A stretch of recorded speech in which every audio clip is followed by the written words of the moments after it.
बिस्मिल्लाहिर्रहमानिर्रहीम। अस्सलाम वालेकुम स्टूडेंट्स, मैं हूं हसन फरीद, आपका फिजिक्स टीचर। आज का हमारा आर्टिकल है नॉन कन्वेंशनल एनर्जी सोर्सेज। आइए देखते हैं ये क्या होते हैं। स्टूडेंट्स, इससे पहले कि मैं आपको नॉन कन्वेंशनल का मतलब बताऊं, क्यों ना मैं पहले कन्वेंशनल एनर्जी सोर्सेज को डिस्कस करूं। कन्वेंशनल एनर्जी सोर्सेज वो एनर्जी सोर्सेज हैं जो बहुत ज्यादा यूज करते हैं ह्यूमन बींग्स, और आप अपने इर्द गिर्द देखेंगे तो वही एनर्जी सोर्सेज आपको नजर आएंगे। मिसाल के तौर पर पेट्रोल देखें, डीजल देखें, सुई गैस देखें, ये तीन चीजें ऐसी हैं जो आपको इर्द गिर्द यूज होती दिखाई देंगी हर जगह पर। इसका मतलब हम कहेंगे कि ये जो फॉसिल फ्यूल्स से बनने वाले एनर्जी सोर्सेज हैं, यानी कि पेट्रोल, डीजल वगैरह, ये कन्वेंशनल हैं, ज्यादातर हम यही यूज करते हैं। लेकिन आपने बहुत मुश्किल ही ऐसी गाड़ी देखी होगी जो सूरज की रोशनी से करंट बनाती हो। तो इसका मतलब ये है कि जो सनलाइट है वो भी एनर्जी सोर्स तो है, लेकिन वो इतना ज्यादा यूज में नहीं है, इतना ज्यादा कॉमन नहीं है, इसलिए हम बोलेंगे कि ये नॉन कन्वेंशनल एनर्जी सोर्सेज हैं। लेकिन ये कॉमन क्यों नहीं है? क्या इनकी इंपॉर्टेंस नहीं है? हरगिज नहीं स्टूडेंट्स, एक्चुअली में यही फ्यूचर है। मिसाल के तौर पर फॉसिल फ्यूल्स जो है उनको जमीन के अंदर बनने में मिलियन ईयर्स चाहिए। अब फॉसिल फ्यूल्स या पेट्रोल या डीजल जब जमीन के अंदर खत्म हो जाएगा तो उसके बाद क्या हमारे एनर्जी सोर्सेज खत्म हो जाएंगे? हमें ऐसे एनर्जी सोर्सेज चाहिए जो हमेशा के लिए हमें एनर्जी प्रोवाइड कर सके, जैसे कि हवा है, विंड सोर्स, विंड हमेशा रहेगी, सनलाइट हमेशा रहेगा। तो हम इन चीजों को भी यूज करना चाहते हैं, तो ये हमारे पास नॉन कन्वेंशनल एनर्जी सोर्सेज है। तो इसको हम यूं डिफाइन करेंगे कि what is a non conventional energy source? These are energy sources which are not very common in use nowadays। कि आजकल जो एनर्जी सोर्सेज इतने ज्यादा कॉमन नहीं है वो हमारे पास नॉन कन्वेंशनल है। मिसाल के तौर पर उसमें हमारे पास आ जाता है एनर्जी फ्रॉम टाइड्स। हाँ स्टूडेंट्स, जरा देखते हैं कि ये एनर्जी फ्रॉम टाइड्स क्या होते हैं।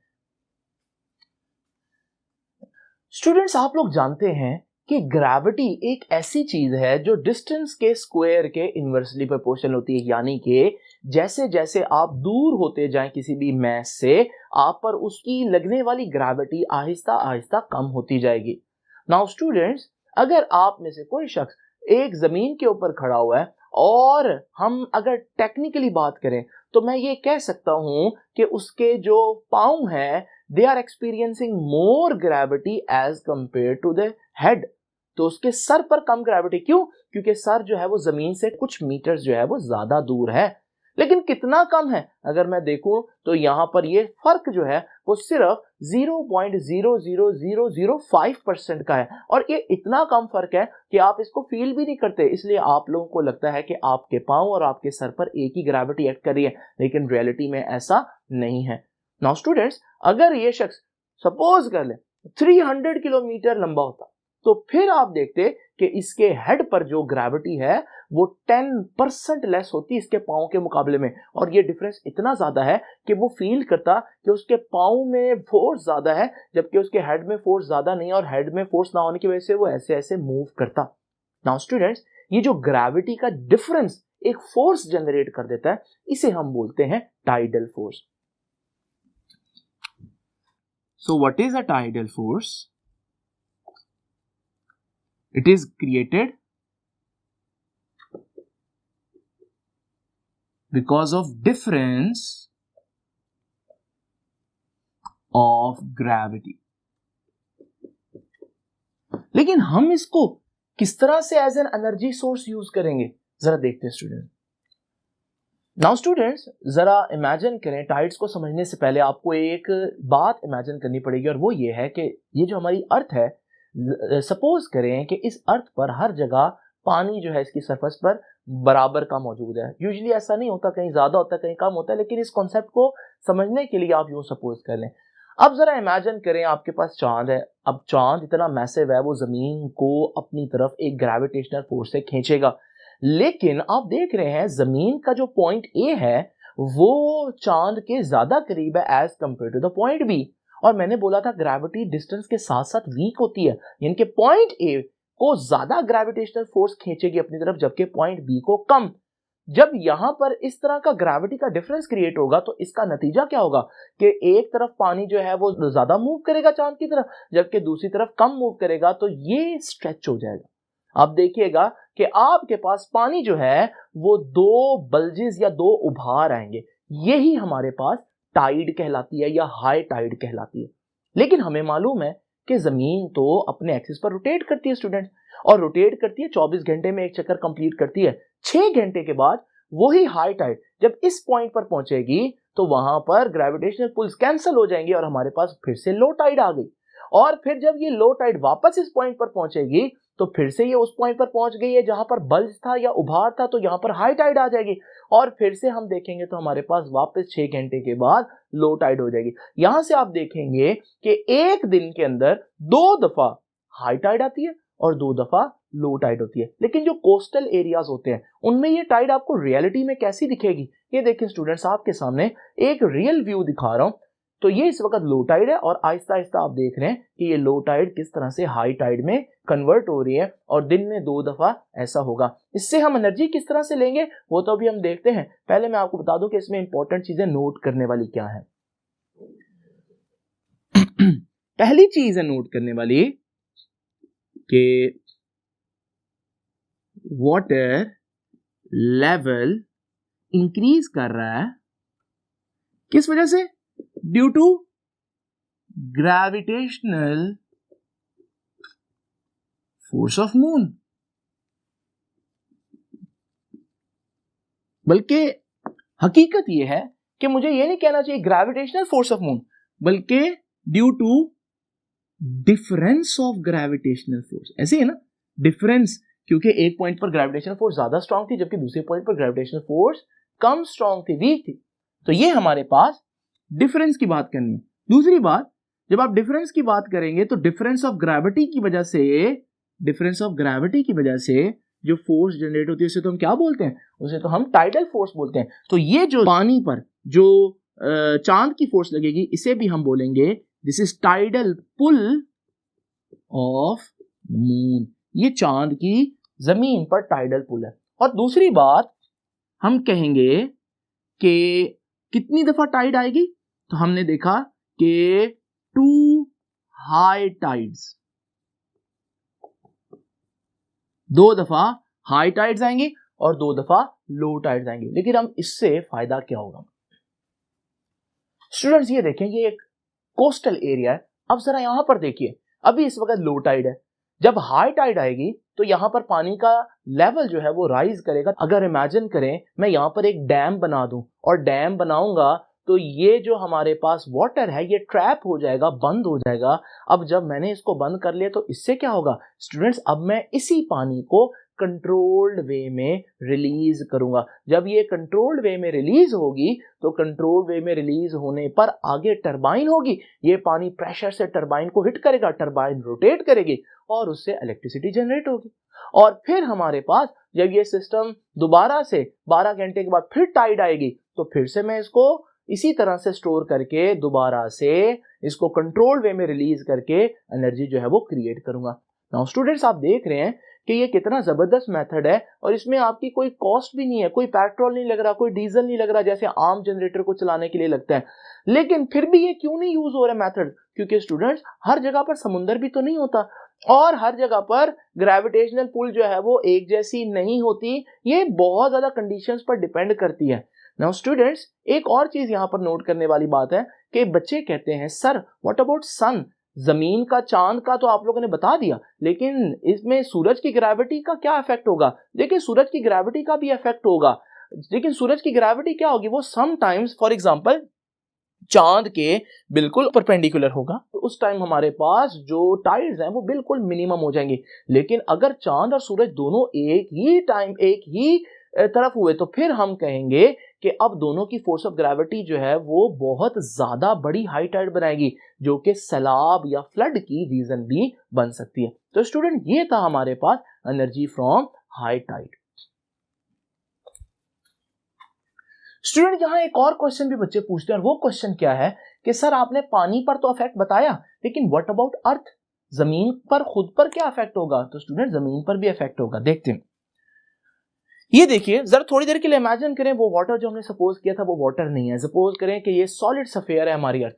अगर चांद इस जमीन को अपनी तरफ टाइडल फोर्स से खींचेगी तो जमीन पर जो सॉलिड है उस पर भी वैसा ही बल्जिस आएंगे। लेकिन आपको पता है ना कि पानी तो बहुत ज्यादा फ्लो करने की एबिलिटी रखता है, लेकिन जो सॉलिड है वो इतना ज्यादा नहीं कर सकता। तो ये बल्ज जो आएंगे ये इतने ज्यादा नहीं होंगे, लेकिन ये 30 सेंटीमीटर तक हो सकते हैं। इसका मतलब अगर शख्स एक यहां पर मौजूद है और 6 घंटे के बाद वो दूसरी जगह पर मौजूद है जहां पर टाइड खत्म होती है, तो वो 30 सेंटीमीटर नीचे आ जाता है।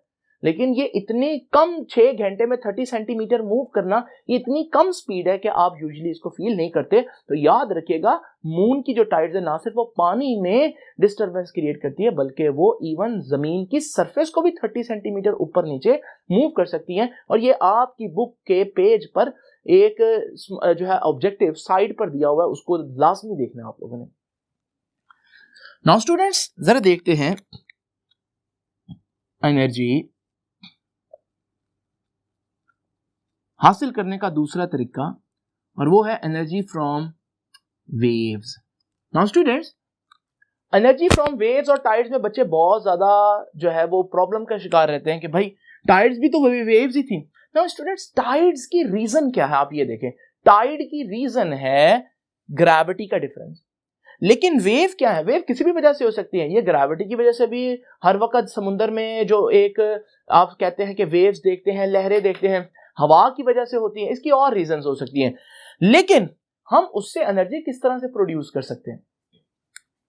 स्टूडेंट्स जरा देखिए यहां पर हमारे पास एक पानी में लहरें आप लोगों ने देखी होंगी, और आप लोगों ने देखा होगा अगर कोई ऑब्जेक्ट जैसे कि ये डक इसके ऊपर मौजूद हो तो ये डक मुसलसल मूव करती रहेगी। मैकेनिकल एनर्जी है इसके पास, ये वेव्स की वजह से मूव कर रही है। तो ये वेव एनर्जी हुई या मैकेनिकल एनर्जी भी हम कह सकते हैं।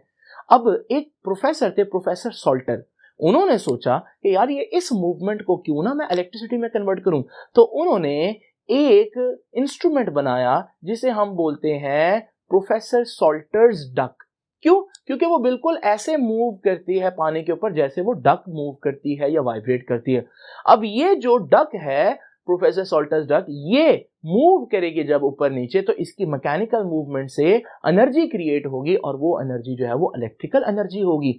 तो यहां से हम देखते हैं कि एनर्जी फ्रॉम वेव्स में सबसे पहले याद रखिएगा कि किस शख्स का काम था, प्रोफेसर सॉल्टर का, और इसे बोलते हैं सॉल्टर्स डक। स्टूडेंट्स एक वक्त आया था जब दुनिया में तेल का थोड़ा सा बहरान पैदा हो गया था और तेल की कीमतें बहुत ज्यादा हो गई थी, जिसकी वजह से उस वक्त जिन ममालिक के पास तेल नहीं था जैसे यूके वगैरह, उन्होंने क्या किया, उन्होंने इन्वेस्ट करना शुरू कर दिया ऐसी जगहों पर जहां पर हमारे पास विदाउट ऑयल इलेक्ट्रिसिटी जनरेट की जाए। तो प्रोफेसर सॉल्टर को भी इसी तरह की एक इन्वेस्टमेंट मिली और उसे कहा गया कि आप कोई ऐसा तरीका निकालें, और फिर उसने यह तरीका निकाला। लेकिन फिर बाद में इसको इतना इंप्लीमेंट नहीं किया गया क्योंकि फिर हमारे पास जो प्राइसेस ऑफ पेट्रोल थी वो नीचे आ गई और फिर उस पर इन्वेस्टमेंट जो है वो खत्म हो गई। लेकिन बहरहाल सॉल्टर्स डक के कितने पार्ट्स हैं students? 2 parts. Number 1 duck float, number 2 balance float. और इनकी जो रिलेटिव मूवमेंट है उससे एनर्जी बनाई गई। अगर आपसे कोई पूछे कि सॉल्टर्स डक किसको किसमें कन्वर्ट करते हैं तो आप कहेंगे कि सॉल्टर डक वेव एनर्जी को इलेक्ट्रिसिटी यानी कि इलेक्ट्रिकल एनर्जी में कन्वर्ट करता है। नाउ स्टूडेंट्स ये हो गए हमारे पास 2 कन्वेंशनल रिसोर्सेज। आप देख रहे हैं स्टूडेंट्स मैं आपके सामने सिर्फ इंपॉर्टेंट पॉइंट्स लिख रहा हूं, जिसका मतलब है कि ये जो टॉपिक हम पढ़ रहे हैं ये सब्जेक्टिव से ज्यादा ऑब्जेक्टिव के लिए इंपॉर्टेंट है। इसमें एमसीक्यूज या शॉर्ट क्वेश्चन कहां कहां बनते हैं उनको आप गौर से देखते जाइए। अब जरा देखते हैं हमारे पास तीसरी और बहुत इंपॉर्टेंट, जो कि इनके मुकाबले में काफी ज्यादा जो है वो इंप्लीमेंट हो चुकी है दुनिया में, उसे हम बोलते हैं सोलर एनर्जी। तो आइए देखते हैं सोलर एनर्जी क्या होती है। स्टूडेंट्स अब हम डिस्कस करते हैं solar energy. What is solar energy? जैसे कि सोलर नाम से पता चल रहा है कि I am talking about sun, मैं सूरज की बात कर रहा हूं। हमें मालूम है कि सूरज जो है वो इतनी ज्यादा रोशनी, लाइट या एनर्जी हर वक्त जमीन पर फेंकता रहता है। क्यों ना हम किसी तरह से इस एनर्जी को यूज करें, लेकिन उसके लिए हमें यह पहले पता होना चाहिए कि कितनी एनर्जी हमारी जमीन तक पहुंचती है और कितनी हम यूज कर सकते हैं। तो आइए जरा देखते हैं स्टूडेंट्स। देखिए, आमतौर पर सूरज जो है हमारी एटमॉस्फेयर यानी कि हमारी गैसेस और इन सारी चीजों से बाहर जो एनर्जी भेजता है वो 1.4 किलोवाट पर मीटर स्क्वायर होती है। ये इंटेंसिटी ऑफ लाइट जो है वो हम हर वक्त रिसीव कर रहे हैं एटमॉस्फेयर से बाहर, जमीन की सरफेस के ऊपर नहीं।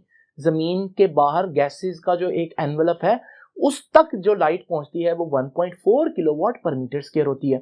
लेकिन स्टूडेंट्स, जब ये लाइट हमारे पास एंटर होती है एटमॉस्फेयर में, तो आपको मालूम है कि गैसेस में से गुजरने पर स्कैटरिंग होती है, लाइट इधर उधर रिफ्लेक्ट हो जाती है, एब्जॉर्ब हो जाती है लाइट और डिस्पर्स हो जाती है लाइट। ये सारे फिनोमिनास की वजह से हमारे पास लाइट की जो अमाउंट हमारी सरफेस तक पहुंचती है स्टूडेंट्स वो इतनी नहीं होती, वो कम होती है। तो कितनी जमीन तक हमारे पास पहुंच रही है उसे हम बोलते हैं वो है 1 किलोवाट पर मीटर स्क्वायर।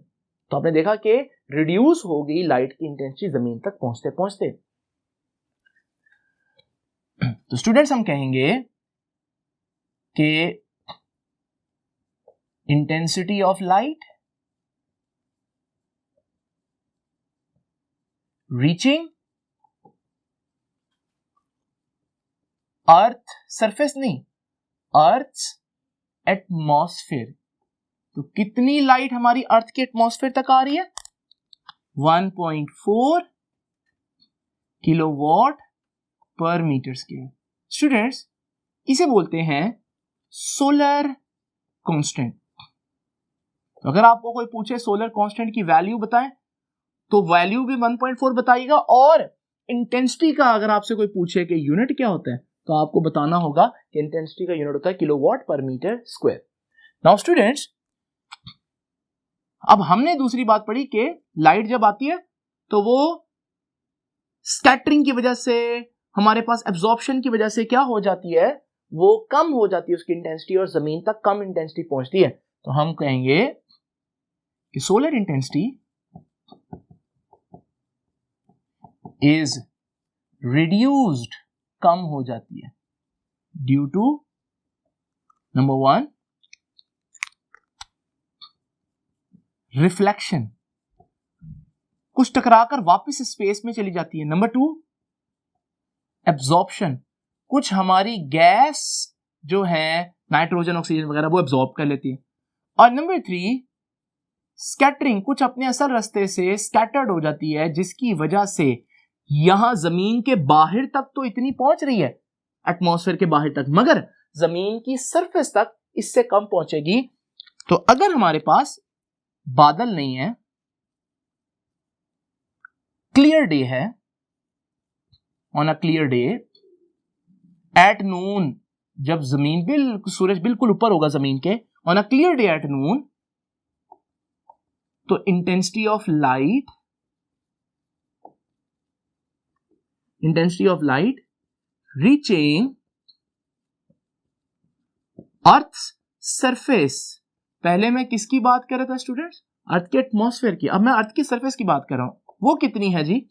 वो है 1 किलोवाट पर मीटर स्क्वायर। यानी कि आप कह सकते हैं कितना इंटेंसिटी लूज की, 1.4 जमीन की एटमॉस्फेयर तक पहुंच रही थी और यहां पर सरफेस तक 1 पहुंच रही है। तो इसका मतलब इन प्रोसेस की वजह से हमारे पास 0.4 किलोवाट पर मीटर स्क्वायर का लॉस हो गया। नाउ स्टूडेंट्स, जरा देखते हैं कि आप सोलर एनर्जी को कैसे यूज करेंगे। तो ये देखिए, हमारे पास जब हम यूजेस की बात करते हैं तो उसमें पहला यूज है सोलर एनर्जी का, use to heat water. Solar heater कह सकते हैं आप इसको, सोलर वाटर हीटर। आप इसको सोलर गीजर भी कह सकते हैं। अब इसमें क्या होता है स्टूडेंट, जरा देखते हैं। स्टूडेंट जरा इमेजिन करें कि ये हमारे पास एक बॉक्स है, इंसुलेटेड बॉक्स, इसको मैंने ब्लैक कलर कर दिया। ब्लैक क्यों? क्योंकि ब्लैक गुड एब्जॉर्बर है, आने वाली लाइट मैक्सिमम एब्जॉर्ब होगी। अब मैं इसके अंदर कॉपर की ट्यूब्स, स्ट्रेट ट्यूब्स नहीं बल्कि बेंड की हुई ट्यूब्स, कॉइल की फॉर्म में जो ट्यूब्स हैं वो यहां पर डालता हूं और उनको भी मैं ऊपर डार्क कलर कर देता हूं ताकि मैक्सिमम एनर्जी एब्जॉर्ब हो। और फिर मैं इसके ऊपर एक ग्लास लगा देता हूं। आपको मालूम है ग्लास लाइट को पास तो करने देता है, लेकिन यही लाइट जब वापस जाने लगती है, ये लो फ्रीक्वेंसी लाइट होती है तो ये वापस नहीं जाने देता। यही वजह है कि आपकी गाड़ी जब धूप में पड़ी हो तो वो काफी ज्यादा गर्म हो जाती है, क्योंकि लाइट बाहर से एंटर तो होती है लेकिन वापस नहीं जा पाती। बिल्कुल ऐसे यहां पर भी हम कर रहे हैं। तो यहां पर हम लोगों ने ये सारी चीजें लगा दी। अब हम एक स्टोरेज टैंक इसके ऊपर रखेंगे और इस स्टोरेज टैंक को हम जोड़ देंगे वाटर टैंक के साथ, जो आपके घर का जो वाटर टैंक होता है उसके साथ। अब वाटर टैंक से स्टोरेज टैंक में जब पानी आएगा तो ये पानी कॉपर की ट्यूब में से मूव करेगा। जब सूरज मौजूद होगा तो सूरज के मौजूद होने की वजह से रोशनी जब इस पूरे सिस्टम पर पड़ेगी, इस गीजर पर पड़ेगी, तो कॉपर की ट्यूब भी अब्सॉर्ब करेंगी, वो सारा जो ब्लैक सरफेस है वो अब्सॉर्ब करेगी वो सारी रेडिएशन। तो हमारे पास टेम्परेचर जो है वो ज्यादा होना शुरू हो जाएगा पानी का।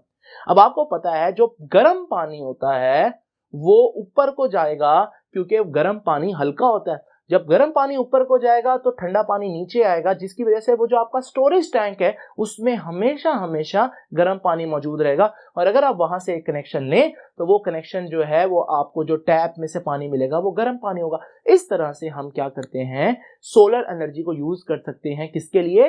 हीटिंग ऑफ वाटर के लिए। देख रहे हैं आप लोग कि यूजेस टू हीट वाटर, इसमें हमने क्या यूज किया है? गीजर यूज किया। और हम याद रखिएगा 70 डिग्री सेल्सियस तक टेम्परेचर जो है वो गर्म कर सकते हैं, इस टेम्परेचर तक पानी को। और दूसरी चीज आप देखिए कि हम लोगों ने ब्लैकेंड सरफेस यूज की। ब्लैकेंड सरफेस क्यों यूज की? क्योंकि ब्लैक इज गुड एब्जॉर्बर, और जो गुड एब्जॉर्बर होगा वो हमारे पास डेफिनेटली ज्यादा एनर्जी एब्जॉर्ब करेगा। ये देखिए ना स्टूडेंट्स, ये तो हो गया एक use. Now what is the second use? Solar energy can be used to produce electricity. हम इलेक्ट्रिसिटी भी प्रोड्यूस कर सकते हैं सोलर एनर्जी से। अब इलेक्ट्रिसिटी कैसे प्रोड्यूस कर सकते हैं? ये देखिए दो मेथड है, एक है इनडायरेक्ट और एक है डायरेक्ट मेथड। स्टूडेंट्स पहले तो अंडरस्टैंड करते हैं कि ये इनडायरेक्ट मेथड क्या होता है। स्टूडेंट वही सिस्टम जो मैंने आप लोगों के पहले सामने बनाया था, गीजर। जरा इमेजिन करें, ये जो मैं चीज अभी आपको बताने लगा सिर्फ कॉन्सेप्ट वाइज ऐसे है, रियलिटी में ये ऐसे दिखेगी नहीं, सिर्फ आप इससे कॉन्सेप्ट को अंडरस्टैंड करें। इमेजिन करें अगर मैं यहां कुछ लेंसेज लगा दूं और वो लेंस जो है वो बहुत ज्यादा रेडिएशन को थोड़े पॉइंट पर, एक छोटे से पॉइंट पर फोकस करें, जिसकी वजह से जो टेम्परेचर है वो इतना ज्यादा बढ़ जाएगा कि पानी जो है वो बजाय गर्म होने के इतना गर्म हो जाएगा कि वो भाप या स्टीम बनकर बाहर निकलेगा। अब यहां जो स्टीम निकलेगी, अगर मैं यहां पर एक टरबाइन लगा दूं तो ये हाई प्रेशर स्ट्रीम क्या करेगी? स्टीम उसको रोटेट करेगी और उसको रोटेट करने की वजह से हमारे पास इलेक्ट्रिसिटी जनरेट की जा सकती है। यानी कि ये वही मेथड ही है, सिर्फ हम इसमें बहुत ज्यादा टेम्परेचर अचीव करेंगे ताकि हमारे पास स्टीम बने और हम उससे क्या कर सकें? इलेक्ट्रिसिटी जनरेट कर सकें। तो इनडायरेक्ट मेथड तो आपको समझ में आ गया कि इनडायरेक्ट मेथड में हम क्या करेंगे? वी विल यूज lenses और मिरर्स।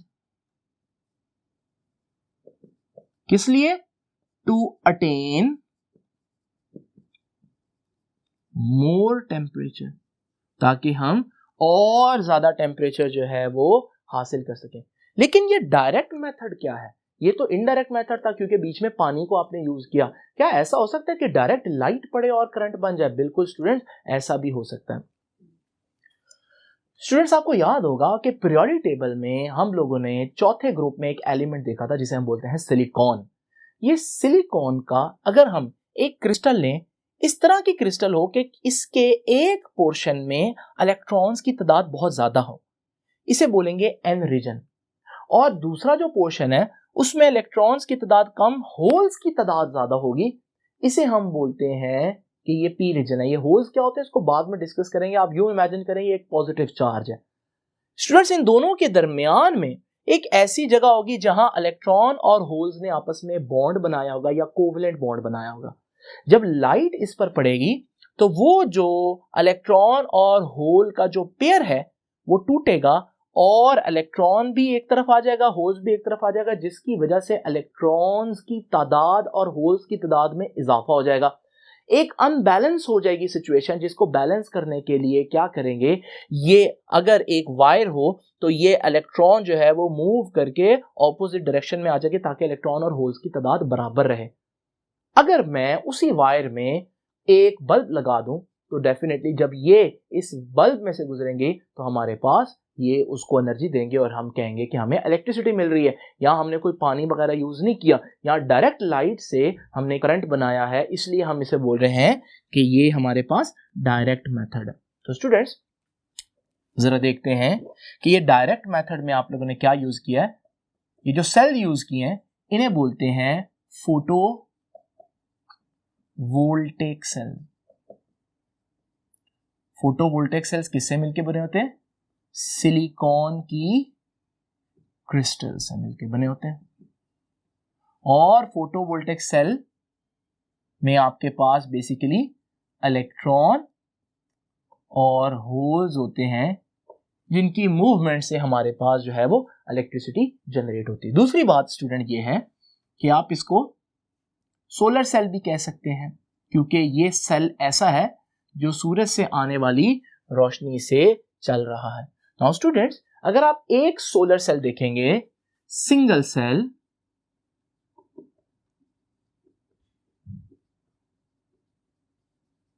वो बहुत थोड़ी वोल्टेज बनाता है, क्रिएट्स वेरी लो वोल्टेज। तो अगर आपके पास एक सोलर सेल है तो इससे काम नहीं चलेगा, बल्कि आपको क्या करना पड़ेगा, इस तरह के बहुत से सोलर सेल्स सीरीज में जोड़ने पड़ेंगे ताकि इतने वोल्ट्स जनरेट हो कि आपके घर का टीवी और एसी जो कि 220 वोल्ट्स पर चलते हैं वो चल सके। तो इसका मतलब solar cells are connected in series. किस लिए? टू प्रोड्यूस इनफ वोल्टेज, ताकि वो इतनी वोल्टेज बना सके कि हम उसको डेली लाइफ में चला सकें। नाउ स्टूडेंट्स, बच्चे पूछते हैं कि सर सोलर सिस्टम क्योंकि सूरज की रोशनी पर चल रहा है, तो व्हाट अबाउट क्लाउडी डेज, जब हमारे पास बादल होंगे और सूरज की रोशनी सही तरह से जमीन पर नहीं पहुंच पाएगी तब क्या होगा?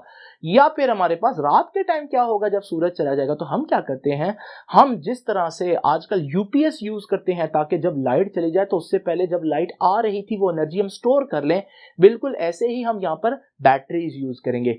ये जो बैटरीज हम यूज करेंगे ये निकल कैडमियम की ड्राई बैटरीज होती हैं।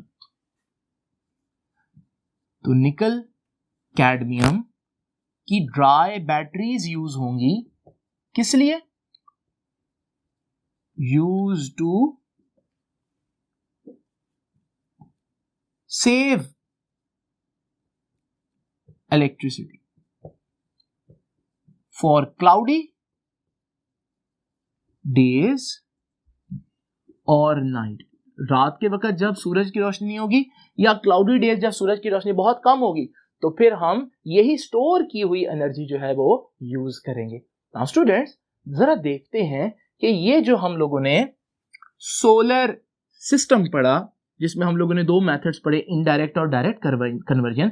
ये डायरेक्ट जो सोलर एनर्जी है, जो फोटो वोल्टेक सेल है, ये डेली लाइफ में आपको कहां कहां यूज होते दिखाई देंगे? तो जरा देखते हैं स्टूडेंट्स, आप लोगों ने देखा होगा कभी भी किसी सैटेलाइट की अगर आप लोगों ने पिक्चर देखी हो तो ये सैटेलाइट के गिर्द ये जो बड़े बड़े पैनल्स होते हैं ये सोलर पैनल्स होते हैं। इनका रुख हमेशा ही सूरज की तरफ होता है ताकि सैटेलाइट के अंदर मौजूद जितनी भी इक्विपमेंट्स हैं, लैपटॉप्स हैं, जो भी चीजें हैं, वो सारी की सारी कहां से आती हैं? वो सोलर एनर्जी से आती हैं। तो हमारे पास सोलर पैनल्स जो हैं सैटेलाइट के, उनकी एग्जांपल आपके सामने है। इसके अलावा सोलर कैलकुलेटर्स होते हैं स्टूडेंट्स। आपने देखा होगा कि कुछ कैलकुलेटर्स ऐसे होते हैं जिनके ऊपर जो है वो इस तरह की एक छोटा सा सोलर सेल लगा होता है। वो सोलर सेल जो है वो भी सूरज की रोशनी से करंट बना रहा होता है। और सोलर वॉचेस भी हैं अब तो। ये सारी चीजें जो है वो सोलर पैनल की एग्जांपल्स हैं। नाउ स्टूडेंट्स, लास्ट चीज आज की डिस्कस करते हैं और वो है कि बेनिफिट्स क्या हैं इसके। बेनिफिट्स स्टूडेंट ये हैं कि हमारे पास सबसे पहले वो चीज कि they have low running cost. देखिए, इनकी रनिंग कॉस्ट नहीं है। रनिंग क्या मतलब कि अगर आप जनरेटर लेते हैं तो जनरेटर जो है उसको रोज पेट्रोल डालना पड़ेगा, लेकिन सोलर पैनल का पेट्रोल कौन है, उनका फ्यूल कौन है? उनका फ्यूल तो सनलाइट है, और सनलाइट तो आपको मुफ्त में मिल रही है। इसका मतलब एक दफा खरीदना मुश्किल है इनको, लेकिन एक दफा खरीद लिया तो उसके बाद इनके मेंटेनेंस कॉस्ट बिल्कुल ना होने के बराबर है। इसके अलावा they last a long time. Solar panels जो हैं ये जल्दी खराब नहीं होते। जनरेटर हर दूसरे तीसरे साल, यूपीएस की बैटरीज हमें हर दूसरे साल चेंज करवानी पड़ती हैं, लेकिन ये 15-15, 20-20 साल तक आराम से निकाल लेते हैं। लेकिन फिर हम यूज क्यों नहीं करते? क्योंकि स्टूडेंट, जैसे कि आप लोगों ने देखा कि एक्सपेंसिव है, एक दफा इनकी इंस्टॉलेशन जो है वो बहुत ज्यादा महंगी है। दूसरी इंपॉर्टेंट बात अगर आप देखेंगे, अगर आप पूरे घर को जनरेटर पर चला रहे हैं तो जनरेटर जो है वो हमारे पास एक छोटी सी चीज है जो घर में किसी भी जगह पर रखी जा सकती है। लेकिन अगर आप सोलर पैनल्स लगाते हैं पूरे घर पर तो आपको मालूम है वो बहुत ज्यादा जगह घेरेंगे। इस वजह से ये अभी तक बहुत ज्यादा एप्लीकेबल नहीं हुए, लेकिन बहरहाल ये काफी हद तक स्टार्ट हो गए हैं। स्टूडेंट्स, आप लोगों ने देखा कि हमारे जो कन्वेंशनल सोर्सेज हैं वो कितने जबरदस्त हैं। अगर हम इनको किसी तरह से यूज करें तो हमें कितना फायदा हो सकता है, और इनमें पॉल्यूशन भी नहीं है। सोलर पैनल्स किसी किस्म की कोई गैस इजेक्ट नहीं कर रहे। तो स्टूडेंट्स, ये था आज का टॉपिक। अभी कुछ कोर्सेज हमारे पास मौजूद हैं जो मैंने आपको पढ़ाने हैं, तो वो आप इंशाल्लाह नेक्स्ट लेक्चर में देखेंगे। तब तक के लिए अल्लाह हाफिज।